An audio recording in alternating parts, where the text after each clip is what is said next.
बोले सदगुरुदेव की। नाना पंथ जगत में, एक दो नहीं, नाना कई तरह के, निज निज गुण गावे, सबका साथ बताकर गुरु मार्ग लाए। यहां साहब ने बड़ी धूम मचाई है, उनकी वाणी ने भी। देखते हैं, खड़दर्शन मिल करे विचारा, आपन आपन मत की न्यारा। इस तरह साहब कह रहे हैं सब अपना अपना मत स्थापित कर लिए। आज आप भी अभी देखें ना, मैंने एक संवाद कई बार उठाया, मनुष्य बड़ा महत्वाकांक्षी है। इस दिमाग को कभी हमेशा दिमाग पर नियंत्रण रखना, ये बहुत शातिर है, ये बहुत धोखा देता है। आपका बहरी मन है, मन का ही ये रूप है दिमाग, बुद्धि। मन के 4 रूपों पर मैंने वर्णन किया है। आत्मा तो शुद्ध है। जब भी मनुष्य पाप कर्म करता है तो क्या हमारी आत्मा की सहभागिता है क्या? हाँ, आत्मा एक चीज के कारण से बंधी है। आत्मा ने अपने को शरीर माना, यहीं से पूरा ब्रह्म शुरू हो गया। जैसे बालक ब्रह्मवश परछाई को दूसरा रूप मान लेता है और उससे भयभीत हो जाता है। वास्तविकता ही है, परछाई का अपना अस्तित्व नहीं है। इस तरह मन माया का अस्तित्व ही नहीं है। ये सब संचालित हो रहे हैं आपकी आत्मा के द्वारा। तो खड़दर्शन पर साहब ने कहा, खड़दर्शन मिल करे विचारा, आपन आपन मत की न्यारा। अपना अपना मत न्यारा चले और बंध अनेक है भाई, आपन आपन मत सब बताई। वाह, सिर्फ खड़दर्शन की बात नहीं है, खड़दर्शन तो स्थापित है ही। जोगी, जंगम, सेवड़ा, सन्यासी, कर्मकांडी और दरवेश। मेरे विचार से जितना हमारे लोग भटके हुए हैं, इतना किसी धर्म में नहीं भटके है। वजह है इसकी, मैंने इस पर पहले भी व्याख्या दी। एक बार जम्मू में एक पीर बाबा की समाधि है, कुंजवानी के पास। वहां अक्सर जुम्मे के दिन काफी भीड़ होती। मैं खंडन नहीं कर रहा हूं, जो वास्तविकता है वो आपके सामने रख रहा हूं। मैंने अपने एक सजग सत्संगी को उधर भेजा। मैंने कहा तुम एक चीज देखना वहां कि उस मजार पर पीर बाबा की उस कब्र पर कितने हिंदू आए, कितने मुस्लिम आए। उसने बोला गुरुजी ये कैसे मैं पहचानूंगा? मैं बोला हाँ, ये मैं तुम्हें बताता हूं। जो टोपी पहने हुए हो वो मुस्लिम समझना, गोल टोपी पहना हुआ है। जो नहीं पहना हुआ है और वेशभूषा भी है, दाढ़ी है, कई चीजें, वो हिंदू मानना। दूसरे दिन उस आदमी ने आकर मुझे बोला गुरुदेव सिर्फ 10% उसमें मुस्लिम थे, 90% हिंदू थे। यानी काफी भटकाव हो रहा है। कहने का ये मतलब है एक धर्म में भटकाव नहीं आया, सब में आ गया है। आज दुनिया के जितने भी प्रचलित धर्म हैं उनके अनुयायी भी भटक रहे हैं। तो खड़दर्शन तो पहले ही चल रहे थे, उसके बाद भी विविध मार्ग हैं जहां आदमी उलझा हुआ है। नाना पंथ जगत में निज निज गुण गावे, सबका सार बताकर गुरु मार्ग लाए। अभी साहब यही बता रहे हो। खड़दर्शन मिल करे विचारा, आपन आपन मत की न्यारा। चलो पहले हम खड़दर्शन पर थोड़ी बातचीत करते हैं ना।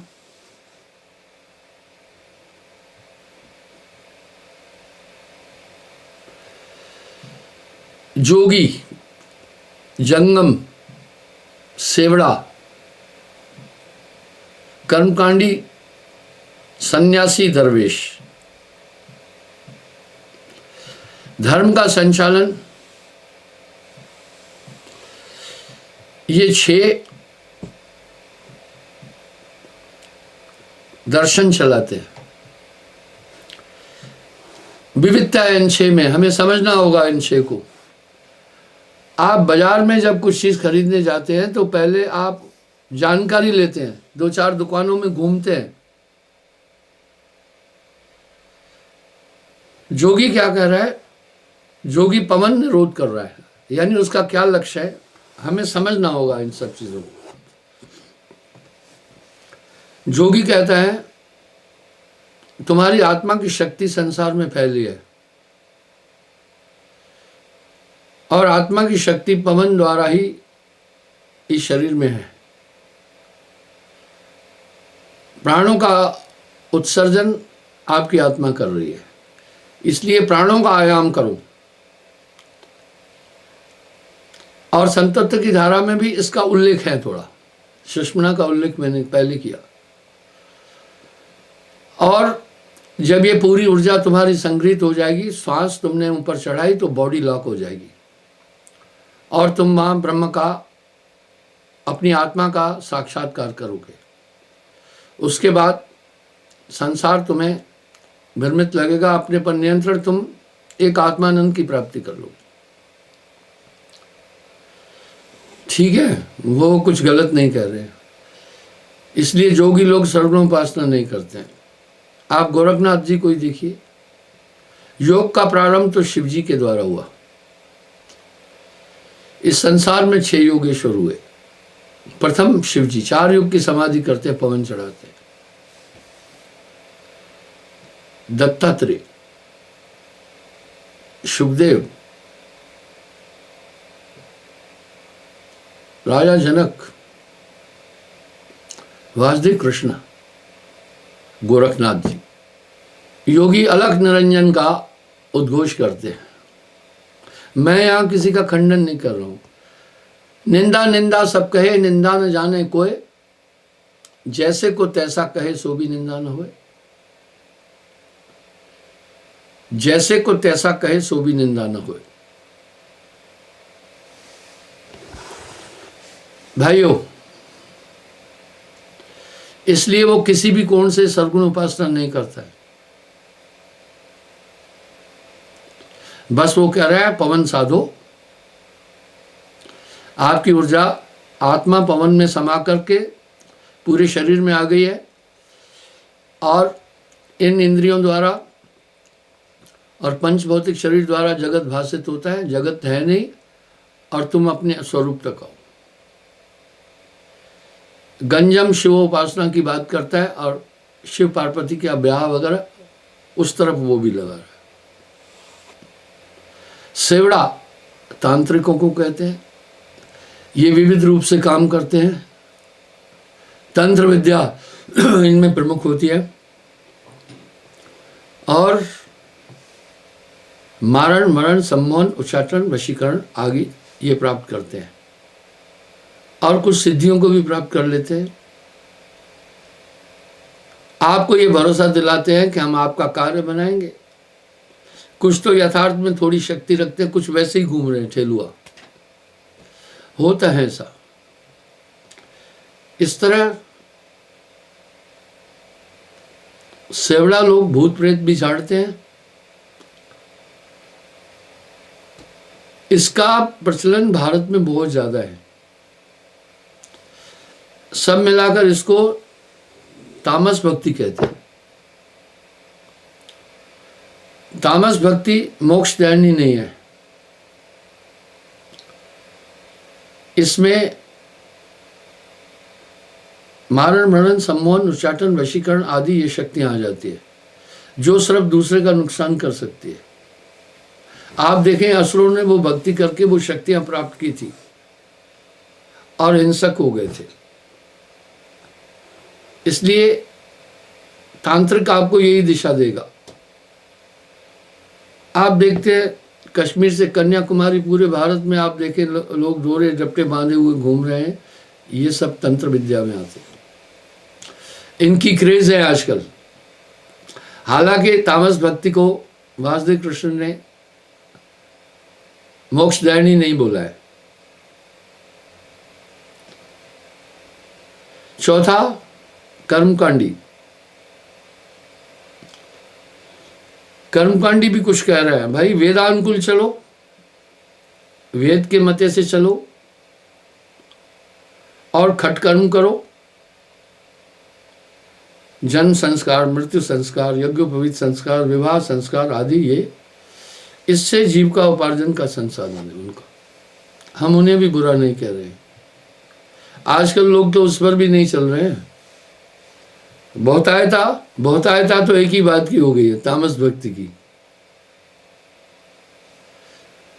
और उस दिशा में समाज काफी आगे है। पांचवा, सन्यासी भी कुछ कह रहे हैं। दरअसल सन्यासी का गुरु नहीं होता है कोई। सन्यासी कैसे बनता है? सन्यासी सामवेद का अनुकरण करता है, जिसमें आत्मा ही सब कुछ है। वो इंद्रियों का साधन करता है। वेदानुकूल वो भी सामवेद का, उसका मूल सामवेद है।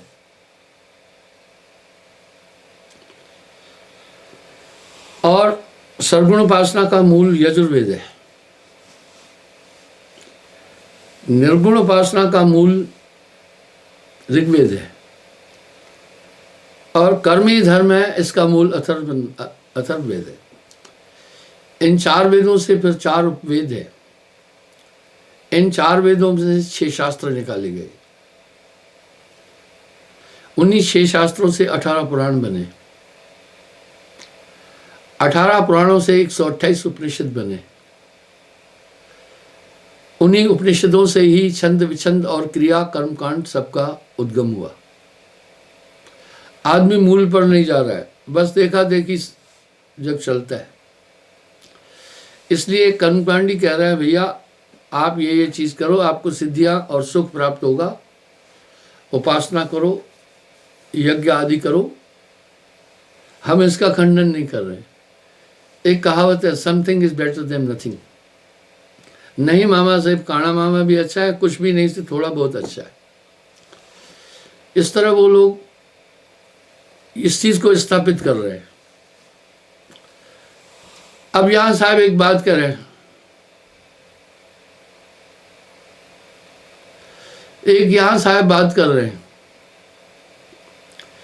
कोई सरगुण में रीझ रहा, कोई निर्गुण ठहराए, अटपट चाल कबीर की मुंह से कहीं न जाए। दादू दयाल जी कह रहे हैं। तो बंधुओं, बड़ी मात्रा में आप देखिए, वो सन्यासी का कोई गुरु नहीं होता है। सन्यासी कहता है तुम ब्रह्मनिष्ठ हो जाओ, अहम ब्रह्मस्मि। छठा, दरवेश लोग, वो मिक्स चलते हैं। उसमें कुछ हिंदू आइडियोलॉजी है, कुछ मुस्लिम आइडियोलॉजी भी है, कुछ संतों की आइडियोलॉजी भी है। इस तरह ये खट आगे ये कह रहे, खट दर्शन में करे विचारा, आपन आपन मत की न्यारा, और पंथ अनेक है भाई, आपन आपन मत सबे बताई। अब और अनेक पंथ कैसे है, मैं आपको उदाहरण दे रहा हूं। अगर आप देखेंगे जितने भी मत हैं, बड़ी बड़ी संस्थाएं जो आज चल रही है, जो ये बोल रहे हैं काल का देश, दयाल का देश, अन्य अन्य चीजें, कुछ सार नाम, कुछ अन्य चीजें, कोई विहंग मत, इस प्रकार से सब ये फुटेज में कबीर साहब की वाणी से निकाली हुई सब चीजें। देखिए कितने पंथ स्थापित हो गए। अलग अलग अस्तित्व क्यों स्थापित किया वो सुने। एक ही साहब की 6 दर्शन थे और कुछ नहीं था पहले। बाकी इन 6 दर्शन के परे साहब ने आकर के परम लोक की भक्ति की। उन्हीं की वाणियों से इतने मत मतांतर निकल गए कि पूछिए मत। ऐसा क्यों हुआ? क्योंकि प्रारंभ में जिस चीज का ट्रेंड होता है, जो चीजें उस समय प्रचलित हो जाती, उसकी नकल होती है। जब 15वीं शताब्दी में साहब ने भक्ति का डंका पीटा, पहले भक्ति नहीं थी, तप था, योग था, कर्मकांड था, यज्ञ हवन थे, ये चीजें थी। भक्ति को स्थापित तो कबीर साहब ने की। इस पर कहा भक्ति प्रकट हुई द्रविड़ में, लाए रामानंद ताहे प्रकट कबीर किया, 7 दीप 9 खंड। कह रहे भक्ति प्रकट भई द्रविड़ में, लाए रामानंद ताहे प्रकट कबीर किया, 7 दीप 9 खंड। तो इस प्रकार से आप देखिए आज जो नाना पंथ है उनका बेस कुछ नहीं है। जब आप उनसे पूछो कि भाई तुम्हारे पंथ का अधिष्ठा कौन है, कहां से प्रारंभ हुआ, मैं ये आलोचना नहीं कर रहा हूं, बड़ा साफ बोल रहा हूं। मैं चोरों वाली वाणी नहीं बोल रहा हूं। कुछ चोरों वाणी कैसी है, कुछ चोर दूसरे की आवाज डबिंग करके मेरे खिलाफ बोल रहा है, उसमें कार्रवाई करता हूं। तब वो क्या करते हैं, कुछ दिन बंद कर देते हैं, फिर वो कर रहे हैं। मैं अब उन पर बड़ी गहराई से कार्रवाई भी कर रहा हूं, क्योंकि वो अनुचित है। मैं तो साफ साफ सुस्पष्ट बात कर रहा हूं ना। इस प्रकार से उनसे जब पूछो भाई तुम्हारे पंथ और मत का अधिष्ठा कौन है, तो उनको पता नहीं है। बिना बाप का पूत, वाह साहब ने कहा, वैसा कह रहा बाप पूत कहे को उनको बाप। आइडियोलॉजी धीरे धीरे वो कबीर साहब की उसमें नजर आती है कि कुछ उनकी चीजें ली गई। वो क्यों? उन्होंने कहा कि हम अपना अस्तित्व अलग से स्थापित करें। वही चीज मैं पहले भी बोल चुका हूं, आप थोड़ा सा चेक करें कि जिस समय भारत स्वतंत्र हुआ 3 पार्टी थी सिर्फ, कांग्रेस, जनसंघ और कम्युनिस्ट। आज हजारों पार्टी है।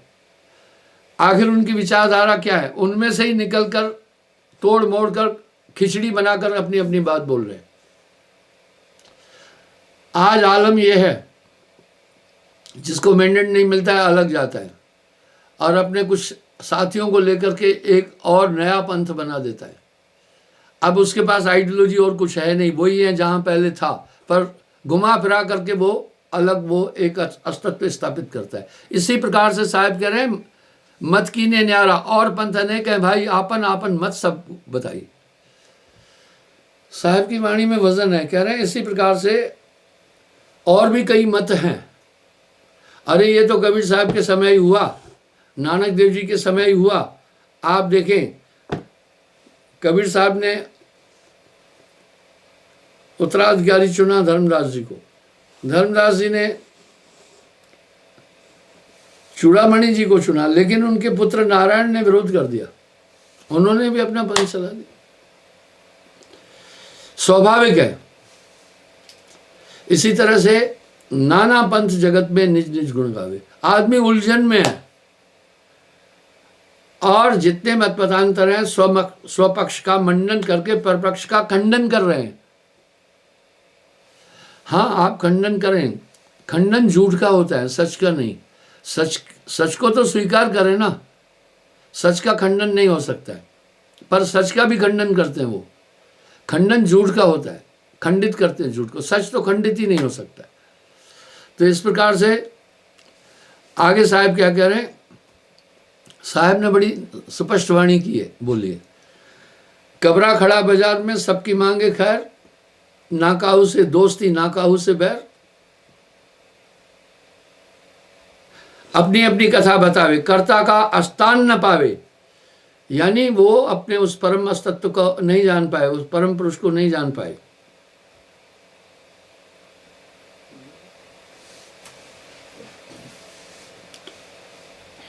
जोगी कहे जोग कर भाई, अलग पुरुष तब देह दिखाई, जाय निरंजन माया समावे। वो योग, इसलिए उनका उद्घोष ही है अलग निरंजन। जैन कहे करो पारस पूजा, जैनी कह रहे हैं भैया पारस पूजा कर, पारसनाथ पर देव न दूजा, भारतनाथ से बड़ा कोई देव नहीं। सन्यासी कहे तत्व जो जारी, सच्चिदानंद मिले त्रिपुरारी। अब सन्यासी क्या कह रहा है, अपने स्वरूप में स्थित हो,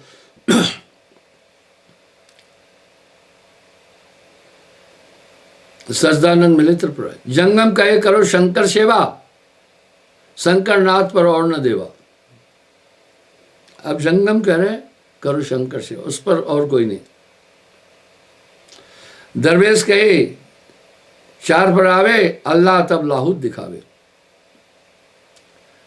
दरवेश कह रहा है भाई चार वेद से भी ऊपर चल अल्लाह तब लाहूत दिखाए। ब्राह्मण कहे वेद जो जाने, वेद की रीत ब्रह्म पहचाने। हाँ, ब्राह्मण कह रहा है वेद की रीत पर चलकर ब्रह्म में लीन हो जाओगे। यह वेद कहे जहां लो पंथा, निर्गुण कथ गले गल डारे कंथा। नौदा भक्त का भेद बतावे, चौका आरती और करावे। जमते तिनका बौर तुड़ावे, शरीर अर्थ न रेल हर पावे।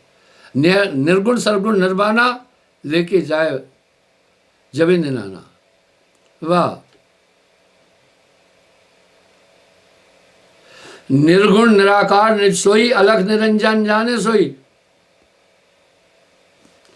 निर्गुण निरंजन है, तभी तो साहब ने एक शब्द में साफ कह दिया, क्षर माया, अक्षर ब्रह्म, निरक्षर निरंजन। अब यहां कहेंगे महाराज ये तो बड़ी खिचड़ी हो गई। साहब एक दोहे में कह रहे हैं, क्षर अक्षर निरक्षर पारा, विनती करे तह दास तुम्हारा। देख लीजिए ना,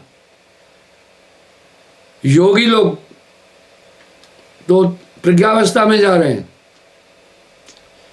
जिसको तुरिया कहते हैं।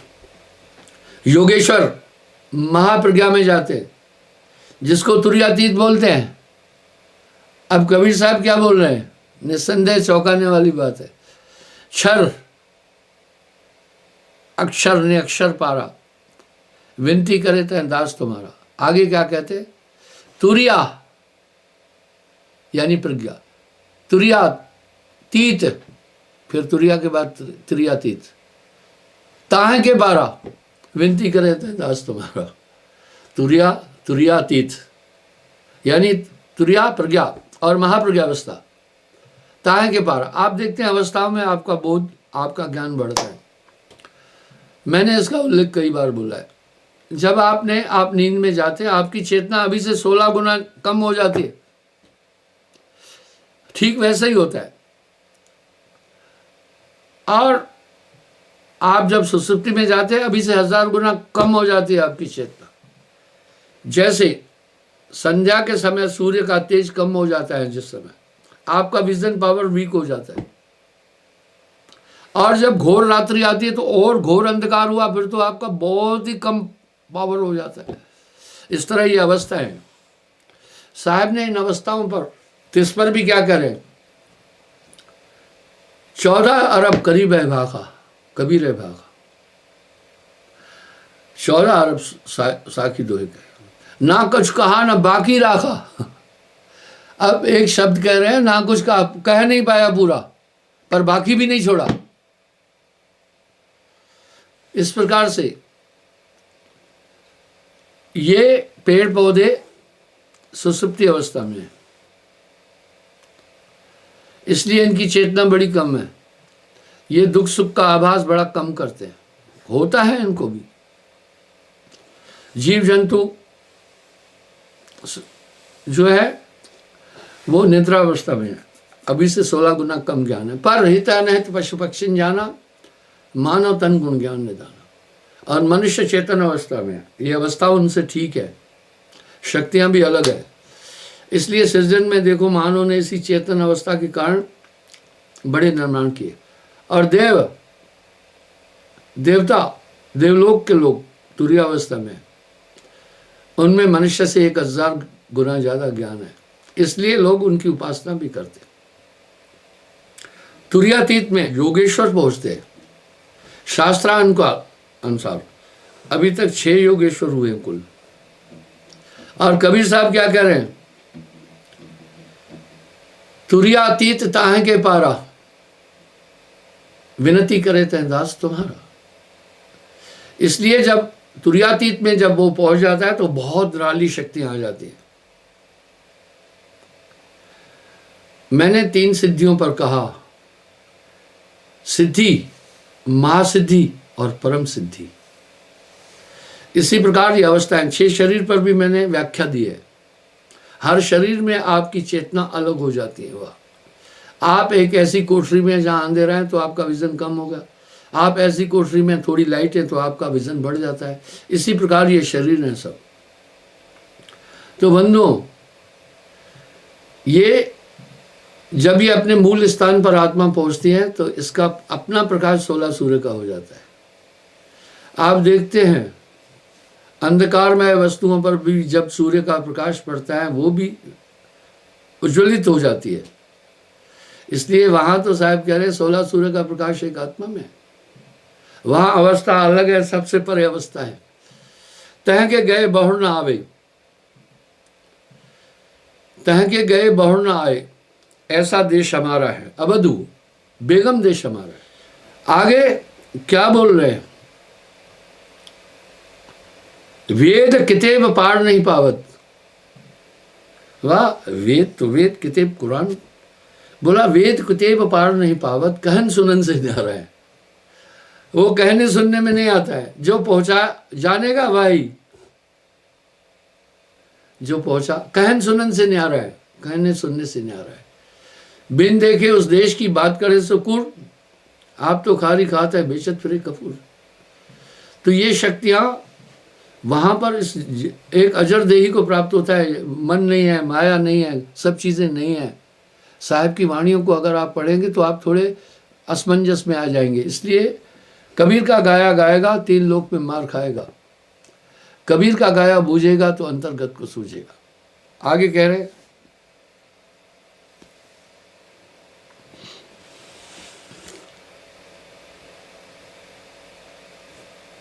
कर्मकांडी कहे वेद जो जाने, वेद की रीत से ब्रह्म पहचाने। यह वेद कहे जहां जहां लो पंथा, निर्गुण कंथ गले डाले कंथा। 9 भक्त का भेद बतावे, चौका आरती और करावे। इस तरह सर्वगुण उपासना स्थापित हुई वेद रीत के अनुसार। मैंने एक उल्लेख पहले भी किया था कि हमें विविधता विरासत में मिली है। यहां साहब एक शब्द कह रहे हैं, 4 वेद मिल झगड़ा की ना। हाँ, 4 वेद मिल झगड़ा की ना, ब्रह्म रूप काहू नहीं छीना। 4 वेद मिल झगड़ा की ना, ब्रह्म रूप काहू नहीं छीना। ऋग्वेद तो परमात्मा के अस्तित्व को निराकार बोलता है, अडोल अबोल, ऐसा वो भी बोल रहा है। उस निर्गुण में जब माया समाविष्ट होती है तो वो सर्वगुण ब्रह्म हो जाता है। वही निर्गुण अब यजुर्वेद कह रहा है निराकार मीन्स नथिंग। इसलिए सर्वगुण परमात्मा का सहज रूप है। निर्गुण मीन्स नथिंग, वो कह रहे हैं सर्वगुण परमात्मा का सहज रूप है। जब वो परमात्मा सर्वगुण रूप में है, इसलिए जो सर्वगुण उपासक है उनका भी एक आधार है। अभी यहां साहब कह रहे हैं सर्वगुण निर्गुण एक समाना, वो तो एक ही है। निर्गुण सर्वगुण के परे साहब ने संदेश दिया। अब सामवेद क्या बोल रहे हैं? कोई सर्वगुण नहीं, कोई निर्गुण नहीं, आत्मा ही परमात्मा है। इसलिए आप देख रहे हैं हमारे धर्म में कुछ लोग ये उद्घोष भी करते हैं आत्मा ही परमात्मा है। ये विरासत में हम सबको चीजें मिली है। इसी प्रकार से खट शास्त्र वो भी अपना अपना विभिन्न मत इंगित कर रहे हैं। साहब ने इस पर बहुत सुंदर टीका किया। आप देखिए साहब वाणी में बोल रहे हैं 4 वेद का बाद वर्णन। प्रथम कह ऋग्वेद बखानी निराकार परमेश्वर जानी। ऋग्वेद का वाद है कि परमात्मा निराकार है। वाह, ऋग्वेद परमात्मा को निराकार बोल रहा है। प्रथम कह ऋग्वेद बखानी निराकार परमेश्वर मानी। निर्लेप सो अलग अगोचर, निरालम सो ज्ञान ब्रह्मवर। द्वितीय अथर्ववेद भाखत होई, निरालम निर्लेप न कोई। कह रहे ना, और निर्लेप और निरालम नहीं है। नहीं निर्गुण नहीं सरगुण कहे सो कोई मरा मुक्त सो है। जैसे पत्र वृक्ष से टूटा फिर न सो तरवर में जूटा, ऐसे जी मरा यकबारा बौड़ नहीं ताते तनधारा। तृतीय यजुर्वेद कहे बहुरी, इन दोनों की मत है बोरी। सरगुण ब्रह्म नारायण होई, क्षीर समुद्र शयन कर सोई। 10 अवतार सोई धर लीना, गोपिन के संग क्रीडा कीना। और चौथे शाम कहे अपन मत अपना, यह सब जानो झूठा सपना। नहीं सरगुण नहीं निर्गुण देवा, नहीं सृष्टि गोचर वो भोया। संपूर्ण ब्रह्म खंडा तत्वमसी आदित्य मंडा। देखिए हमें ये सब चीजें विरासत में मिली। इन्हीं 4 वेदों से 6 शास्त्रों की उत्पत्ति हुई है। प्रथम मीमांसा शास्त्र आचारी, कर्म था निज ज्ञान उचारी। जो कुछ लाभ जगत के कीना, सो सब जान कर्म आदीना।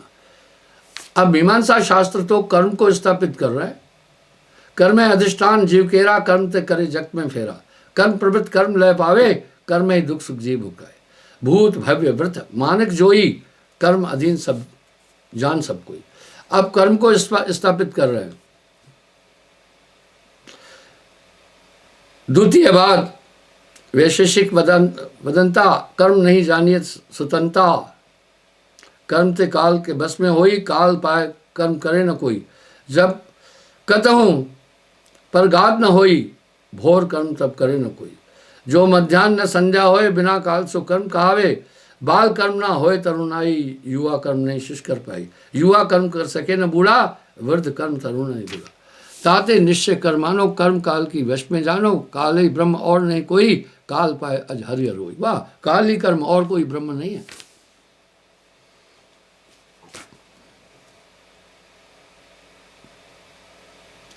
ताते काल सत्य कर मानो, कर्म असत्य विशेषिक बानी।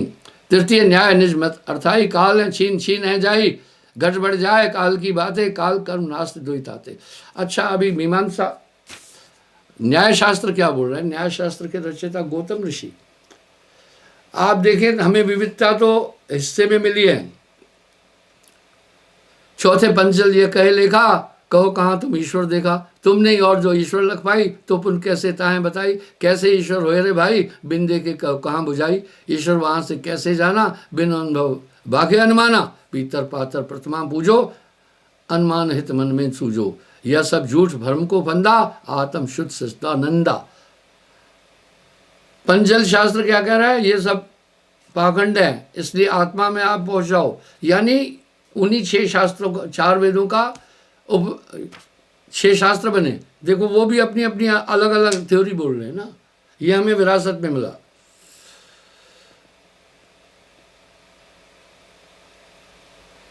इसलिए तुम प्रतिमा पूजो यह लेखे, हम ब्रह्मांड पिंड में देखे। तुम वो झूठा हमें साचे, ईश्वर की अनुभव तुम काचे। ताते योग सत्य कर जानो, और सकल झूठ कर मानो। इसलिए वो योग को स्थापित कर रहा है पंचली, बाकी सब झूठ है। खट शास्त्र में झगड़ा कीना, ब्रह्म रूप काबू नहीं छीना।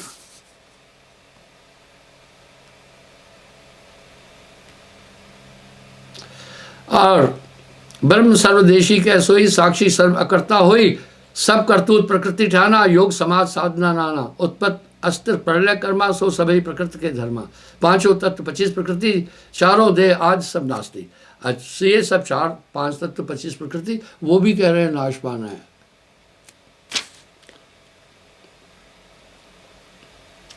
आप संपूर्ण व्यापा, ब्रह्म करी त्रिपुटी तामे थापा। ध्याता ध्यान ध्येय नहीं कोई, ज्ञाता ज्ञान होए नहीं जोई। ब्रह्म अखंड अद्वैत रस, ताते द्वैत भाव भाषे कस। नित्य नित्य समाध है सोई, तामे जो सो संभव न कोई। देखन और देखन में आए, देखन हार ब्रह्म बतलाए। ब्रह्म ते इतर और न कोई, नास्ति और सब मिथ्या होई। वाद करे एम सोए, 4 वेद खट शास्त्र मिल। वेद न पावे कोई, अगम अपार अकथ कथा। यहाँ साहब बड़ी बारीक बोल रहे हैं, विवाद कर रहे हैं इस प्रकार से। वाह, तो साहब ने इन विषयों को बड़ी बारीकी से उठाया।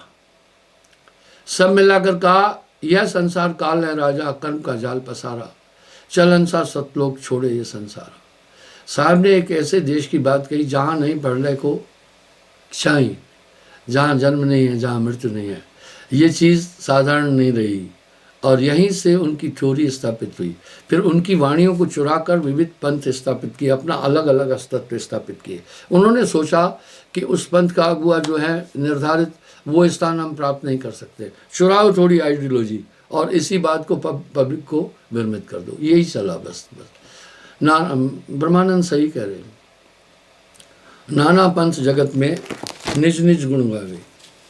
नाना विविध को कहते हैं, नाना पंथ जगत में निज निज गुण गावे, अपने अपने गुण बोल रहे हैं और अपने पंथ को स्थापित कर रहे हैं। इसलिए विचारवान का कर्तव्य है कि वो ठीक से चिंतन करे, मनन करे। इसलिए कबीर साहब ने अपने हर साखी दोहे के बाद कहा है, कहत कबीर सुनो भाई साधो, साधने का मतलब है तुम इस पर चिंतन करना तो सार मिल जाएगा। क्षमा चाहता हूँ, समय हो रहा है, कल पुनः फिर मैं हाजिर हो जाऊँगा। साहिब।